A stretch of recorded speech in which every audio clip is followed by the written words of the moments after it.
أعوذ بالله من الشيطان الرجيم بسم الله الرحمن الرحيم اللهم صل على سيدنا محمد وعلى آل سيدنا محمد وسلم أما فانكو أنفلي بغاني لامي بغا أو بلا جنة السلام عليكم ورحمة الله تعالى وبركاته bi ambe ka ben décembre kalot le temps en anma ambe yoro mi nabe wele ko Kojambougou donc ani mo fla ben ñoron fe inshallah bi teme mi amna na kuma o kan ngayana nga kuma tem kan folo amna na kuma di u yere ma bu yere fo John do ani o be munde ke ansar konna na inshallah donc obna u yere ñafo amadam na numa fe folo alega folo ga yere ñafo aba to na jamu fo inshallah ambal maga assalamu alaikum wa alaikum salam voilà il faut que to ki to na jamu fo ne to officine fo ma d'accord est-ce que yoro benendo Kojambougou inshallah dogodman kura ala on besa amin ne to la sifomba d'abord Kojambougou la nous va apprendre dogodman alhamdulillah donc du coup ou flabe ko ou be dogodman donc abe wele tukuni ko Kojambougou donc du coup ambe awla donna Kojambougou yoro de afleni la fabugu taligo kofa ni ta Kojambougou la donc Mali shera seben konnana Kojambougou be jate kati de fait mais sigila abe la fabugu taligo kofa donc alhamdulillah ni munu manini Bamako quartier la atsega aye Bamako quartier la de façon administrative mais abaye kati cercle de fait inshallah voilà inshallah donc amuna ngani ningal flante ngu ambalmage flala no diye Kojambougou la yano laben do be ubulu no diye ko uga sambinani u ala foka bargada ku we sambinani soro donc ya kanu ka nisondia ke ola donc no diye we fe ka kene wula ben ala we fe ka bara do ke akonnana ka ala foka bargada ani ka do nyini islameu fe yasa sambina ni chama me ala bolala ka fara ushi kan chukumna amna folambal magela fuseni fomba la nyini jumene au bla ka labenke ko au ka sambina ni sorole ka be fe ko lanyana ma ya mune au bla ala kan be sawo amina amin ala ka ankorota amin arabi ala kan fatu islam amin arabi amin Tiba nyuma imbanso amin ne barakaso amin ma nyuma barakaso amin arabi barakaso amin na sallallahu wa sallim donc ambal maga me yere foki barkada inshallah mina na ngani ngalula ami il faut ki barkada inshallah ya rabbi si jan kenan labo ngoni mala ko dani amin arabi ala kan yi deme amin ala kan ni korota amin arabi la ko tiba nyuma imbanso amin ne barakaso na sallallahu amin sallim donc bashi mamlala ala fuliko ala barkadal ko manamna nala ye do fara an shiga ina fo abi do bala do bi fara kan si odi do bi bala do bi fara kan inshallah donc comme ala yo sambina ni da am donc ambe fa ala fo ka barka do la an nyona chama temena esa mama ni mun gara flani o do bi kaburu kono on nala ye binani da am donc an mina ala fo ka barkada o la donc ina fo an karamo Ousmane Cheikh Madana Adra donc abi barkada fa yo chukumina donc amina ani an nimano wole kan teru wole kan skinyon wole kan balma wole ka an jenyon be wole ko ala sona ka sambina ni da amo ko amina ala fo ka barkada la donc ce qui est doroni doro pusite doroni ko d'accord inchallah finalement anga ce qui est ne wodi quoi d'accord inchallah d'accord ayo famel sorola sambina ni sigi kumbala au bolo ka balmaw li limana wole kana odi ka la foka bargada sambina ni minayo do au garzigala ka tlaka do nyini islameu fe ko do ke yasa sambina ni chama me ala bola la ka se go do au garzigala chukumna amna nyiningal sabanan tengu lasi fambala amna nyininga awwa laben konnana laben jumene be aw bolo na be fe ka oke ka ka sambinan soro ka ka nisondia ira alala ani ka do nyini ko sabati islameu yoro aw kemega munni mun labe akko konnana aywa a'udhu billahi minash shaitanir rajim bismillahir rahmanir rahim allahumma salli ala sayyidina muhammad wa ala ali sayyidina muhammad wa sallim allahumma salli ala sayyidina muhammad wa ala ali sayyidina muhammad wa sallim amma ina la fe an klina ira la kan shira amin amin ala wasa ma dem min kan fara dem bo amin an karamɔgɔ Ala ka dɛmɛ Ala ka wasa Ala ka kɔrɔta ni ciba ɲuman bonya ni kuranɛ barika bɛɛ wala saran hɔn wala an b'i yɛrɛ fo k'i barikada e mun nana ɲininka an ye san 40 sɔrɔ vraiment an y'an ŋana siri yanni a seri cɛ Ala sɔnna a sera nka n'an ye mun sirila an bɛna dafa i b'a fɔ n balimakɛ bɔra ka fɔ cogoya min na an bɛna an limanaw wele k'an jɛɲɔgɔn wele vraiment k'Ala fo k'Ala barikada parce que la sabula ni san 40 jate minɛ c'est-à-dire que daraja dɔw b'a kunna o de y'an bila baara in kɛli la parce que kiraw salala walima sallam ni kiraw dɔw ta ka jate minɛ caman ka kira daminɛ o san 40 ye bon i bɛna ye san 40 daraja dɔw de b'a la tout à fait o de kama an y'an ŋana siri n'Ala y'o si d'an ma an bɛna Ala fo k'Ala barikada k'Ala waleɲuman dɔn la bon baara in kunba ye o ye i ka ɲininkali la labɛn jumɛn b'an bolo labɛn mun b'an bolo a ko la i b'a fɔ ni balimakɛ bɔra ka fɔ cogoya min o de don donc ka limanaw wele ka na wajuru kɛnɛ sigi a sira kan vraiment k'Ala fo k'Ala barikada Ala ye san hakɛ mun d'an ma vraiment an bɛna wajuru kɛnɛ sigi o la k'e fo k'e barikada i b'a fɔ n balimakɛ y'a fɔ cogoya min na caman bi ma 40 dafani sɔrɔ tout à fait voilà bon Ala sɔnna a ye 40 dafani mun d'an ma donc an fana bɛna wajuru kɛnɛ sigi o la k'Ala fo k'Ala barikada alhamdulillah ka sigiɲɔgɔn wele ka balimaw wele ka jɛɲɔgɔn wele an ka jɛ k'Ala fo k'Ala barikada Ala ka se ka san caman yira an bɛɛ lajɛlen na inchallah baara in kun y'o de ye inchallah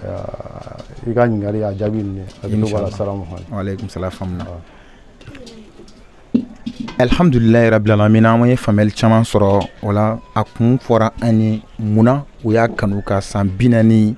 ka kɛnɛ sigi o la k'Ala fo k'a barikada ani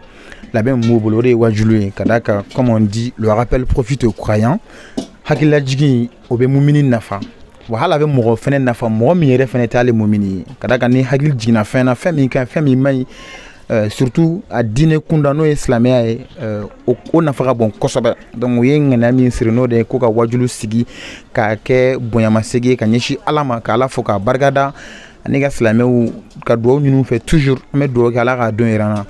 alhamdulillah n bɛna ɲininkali naaninan poser Fuseni Fɔnba kun toujours a k'a fɔ an ye wajulu min ni u kɛn bɛ k'a labɛn u ka san 40 sɔrɔ nisɔndiya yirali la Ala la u kɛn bɛ ka date jumɛn de ta a la ani a bɛ kɛ yɔrɔ jumɛn fɛnɛ alhamdulillah rabbil alamin donc an kɛlen don ka date min ta la o de ye le 1er janvier 2022 d'accord donc an bɛna kɛ Koyanbugu kɛnɛbani sanfɛ a bɛ mairie kɔfɛ inchallah parce que a bɛna sigi min na kɛ yen quoi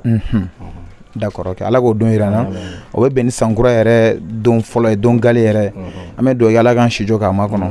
inchallah alhamdulillah yɔrɔ dɔ bɛ yen nɔ a yɛrɛ y'a faamuya donc u fila bɛɛ Fɔnba ye Lasine ani Fuseni ni tɔgɔ fila ninnu fɔra hali n'i tɛ mɔgɔ ninnu dɔn i ɲɛɲina na i b'a dɔn nin tɔgɔ fila kɔni filaninw don donc an b'a yira aw la k'a fɔ nin ye Koɲambugu filaninw ye Lasine ani Fuseni Fɔnba donc o fila bɛɛ fɛnɛ ye ansaruw ye donc Ala kɛn bɛ ka Koɲambugu comité ansardini président ya a ɲɛmɔgɔya kalifa min na bi Lasine Fɔnba ye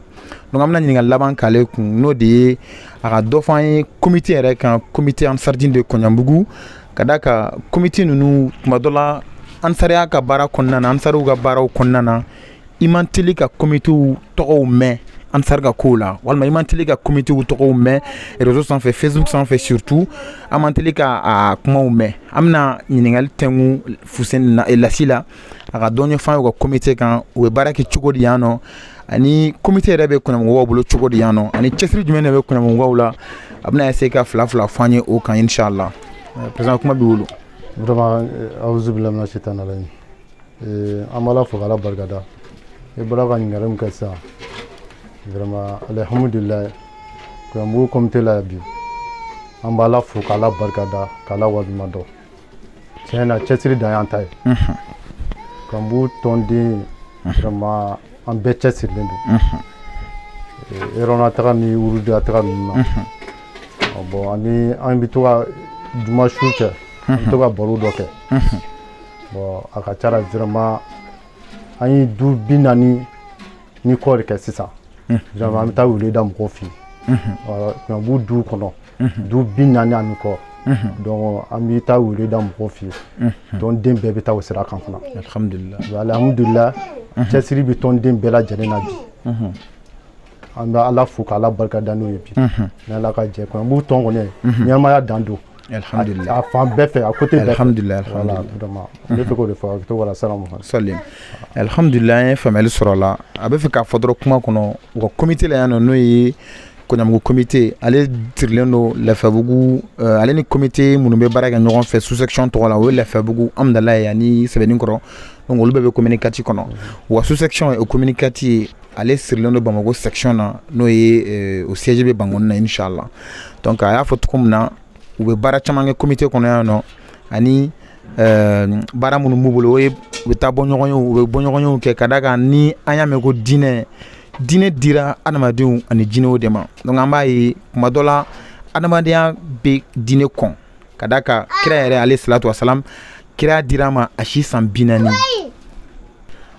donc alhamdulillah kira dira kira ma ala fɛ a si san 40 o san 40 kɔnɔ an bɛ se k'a fɔ kira yɛrɛ y'a ka ɲɛnamaya fanba yɛrɛ k'o de kɔnɔna na o wagati de kɔnɔna na mɔgɔw sɔrɔla mɔgɔ minnu ni danaya sabatira u ni kira cɛ mɔgɔw sɔrɔla mɔgɔ minnu kira nalen k'a fɔ mɔgɔw ye ko ala y'ale ci mɔgɔw ma hali siga don a la donc an b'o caman sɔrɔ silamɛya kɔnɔna na an karamɔgɔ Seyid Sherif Usman Mariam Haidara ale ka laseli caman kɔnɔna na donc an b'a fɔ fɛnɛ a ye a fɔ cogo min na u ka comité kɔnɔ u bɛ baara minnu kɛ a baara fanba ka bon kosɛbɛ donc an b'u fɔ k'u barikada o la en même temps o ye min fɛnɛ laɲini n'o de ye ka ala fɔ k'a barikada u ka san 40 sɔrɔ la hali tubabukan na an b'a fɔ cogo min na a bɛ fɔ ko la vie commence à 40 ans adamaden ka ɲɛnamaya yɛrɛ an bɛ se k'a fɔ a bɛ daminɛ i san 40 donc ni olu ka san 40 y'u sɔrɔ sira kan sira min n'o de ye an karamɔgɔ Sherif Usman Mariam Haidara a nana ka silamɛya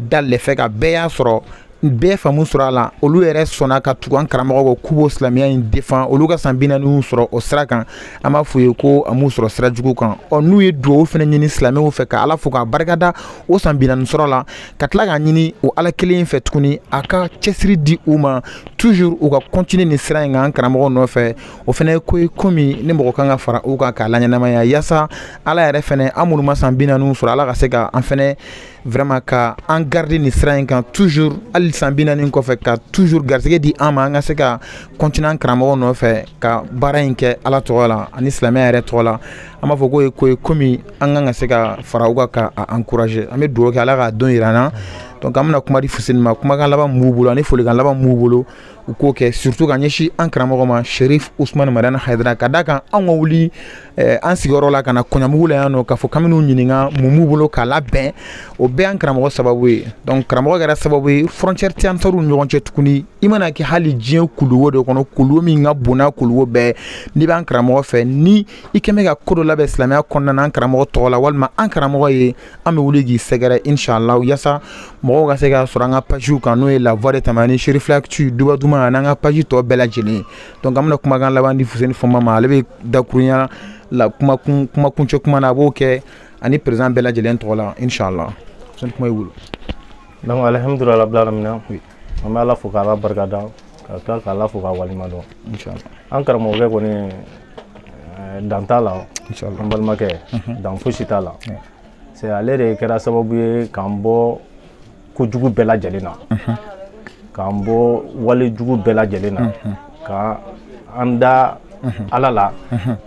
ala kɔfɛ a ma foyi yira an na fo ala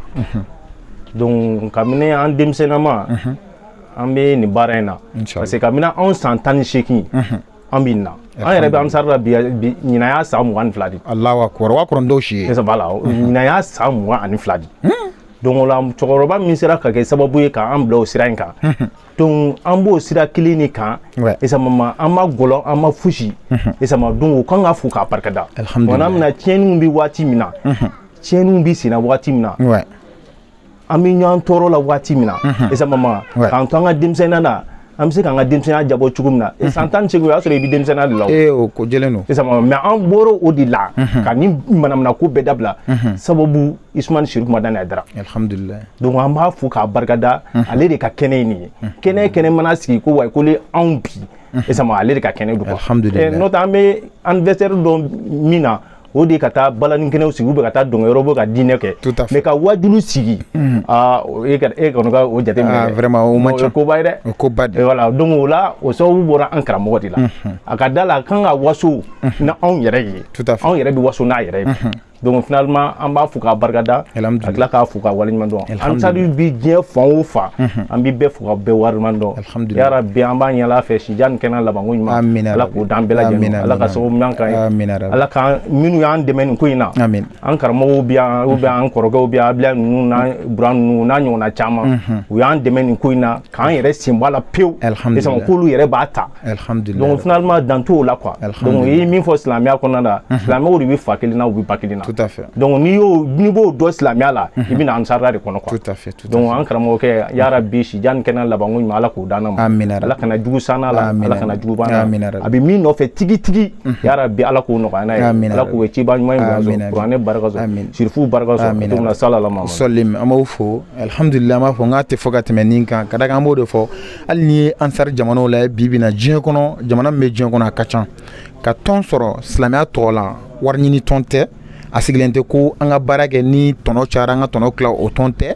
a sigilen tɛ fɛnɛ ko an ka a sigi ni nin wagati sera an b'a ci bɛɛ bɛ t'i ka sira fɛ o tɔn fɛnɛ tɛ tɔn de don tɔn min bɛ sigi ni a bɛ to senna badabada fo ka taa se diɲɛ wuli ma o ye ansar de ye o ɲɔgɔn tɔn tɛ diɲɛ kɔnɔ tɔn min bɛ n'a fɔ ko ansar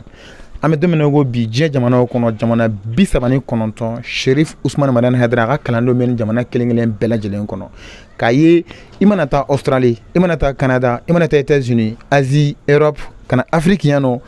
a mana fɔ ko nin ansari ye n'a y'a balima wɛrɛ min fɛnɛ ansari ye a bɛ kɛ i n'a fɔ ko ala y'u garisɛgɛ u bɔra kɔnɔbara kelen de kɔnɔ i b'a fɔ k'u ye san 10 de kɛ ɲɔgɔn fɛ walima i b'a fɔ k'u ye u si bɛɛ de kɛ ɲɔgɔn fɛ k'a sɔrɔ min bɛ yen nɔ dɔrɔn n'o bɛ ka baara kɛ dɔrɔn o ye de ko an bɛɛ ansari ye an karamɔgɔ o ye mɔgɔ kelen de Chérif Ousmane Madani Aidara an bɛ dugawu kɛ ala k'an karamɔgɔ mɛn an ɲɛ ala ka an yɛrɛ kɛ kɔmɔgɔ ɲuman ye halisa ala k'an fɔ tu nin sira in kan ala ka silamɛya dɛmɛ ala k'an kɛ silamɛya dɛmɛbaga ɲumanw ye kira bonya kama ni karamɔgɔ barika yɛrɛ sɔli ala Mustafa salamu aleykum wa rahmatulahi taala wa barakatuh